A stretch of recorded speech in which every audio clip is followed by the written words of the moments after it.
Katakutan ninyo si Allah Ta'ala sa abot ng inyong makakaya. Katakutan ninyo si Allah Ta'ala sa pamamagitan ng paggawa ng kabutihan at dapat ipalaganap ninyo ang kabutihan. Katakutan ninyo si Allah Ta'ala sa pagitan ng paglayo sa kasalanan at dapat pagbawalan ang buong sangkatauhan.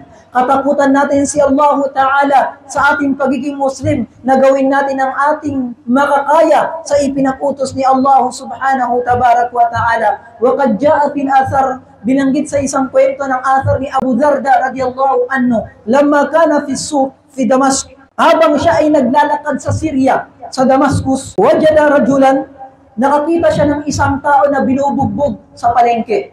Anong sabi niya ang nangyari? Bakit yung sinasaktan yung tao na yan? Sabi niya, ya sahiba Rasulillah, o ikaw sahaba ng Rasulullah. Hadar rajul, itong tao na to, sabi niya, ang ginawa niya, ganito, gumawa siya ng krimen, nagnakaw siya, naganto siya, naganto siya, naganto siya. Fakal, sabi niya, idan la araitum, nakita niyo ba kapag ang isang tao nahulog sa isang balon o nahulog sa isang lupa? Sabi niya, madha kuntum taf'alun? Anong gagawin ninyo kapag nakita niyo isang tao na dulas o kay nahulog sa isang balon? Sabi niya, nastakhriju, ay kukunin namin siya at ililigtas namin siya. Kadhalika taf'alun. Ganun sabi niya ang gawin ninyo. La tasubu wa la tadribu. Huwag niyong sasaktan, huwag ninyong mumurahin yung tao na nahulog sa kamalian, paalalahanan ninyo. Bigyan ninyo ng paalala. Utusan niyo gumawa ng kabutihan ang pagbawalan ninyo. Huwag niyong sasaktan muna. Dapat ganito ang isang mananampalataya ng Muslim. Kapag nakagawa ng kamalian ay paalalahanan yung isang tao. Huwag niyong sasaktan ng isang tao. Kapag nag-iwan ng kabutihan ay dapat paalalahanan natin ng isang tao. Hakana kanatil ummatun qaima. Ito yung pundasyon ng umma na ito na itinayo ni Allah Subhanahu Tabarak wa Ta'ala bi kitabillah wa sunnati Rasulillah. Sa pagitan ng libro ng salita ni Allah Ta'ala at sunna ni Propeta Muhammad sallallahu alaihi wasallam.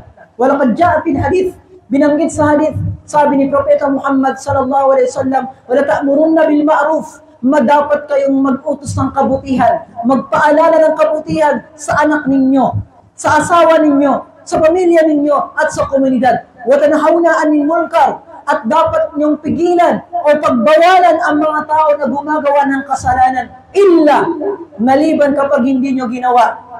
Yushik, ay papalapit na kung saan paparusahan kayo ng Allah Ta'ala, fatad'unahu, at magdudua kayo kay Allah Ta'ala na bigyan kayo ng alisin yung problema sa inyo, fala yastajibu lakum, hindi kayo sasagutin ng Allah Subhanahu wa Ta'ala kahit anong dua ninyo. Wa hakadha kana al-insan al-muslim. Ito dapat yung nararapat sa isang mananampalataya. Kaya nga binanggit din sa hadis ni Propeta Muhammad sallallahu alaihi wasallam, man ra'a minkum munkaran falyughayyir biyadihi. Kapag nakakita kayo ng kasalanan sa anak ninyo, sa asawa ninyo, falyughayyir biyadihi, ay dapat ninyong pigilan sa pamamagitan ng kamay ninyo. Fa in lam yastati fa bilisani, kapag hindi nyo kaya sa pagitan ng bibig ninyo. Wa in lam yastati fa biqalbi, ay kapag hindi nyo kaya sa pagitan ng puso ninyo. Wa dhalika adhaful iman, at ito ng pinakamahinang pananampalataya kapag hanggang sa puso lang siya. Kaya nararapat sa isang mananampalataya na ating tulungan ng ating mga Muslim.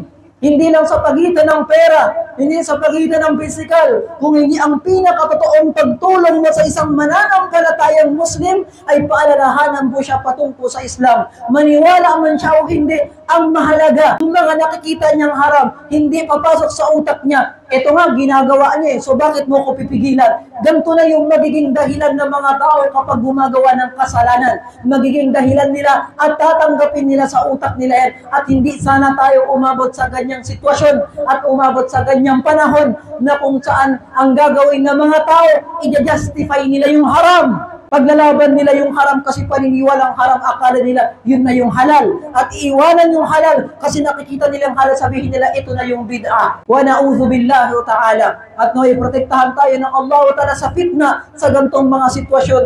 At naway gabayan tayo ni Allah Ta'ala sa matuwid na landas at pagkalooban tayo ni Allah Ta'ala ng kalaman sa reliyon ng Islam para magsilbing gabay sa buong sangkatauhan.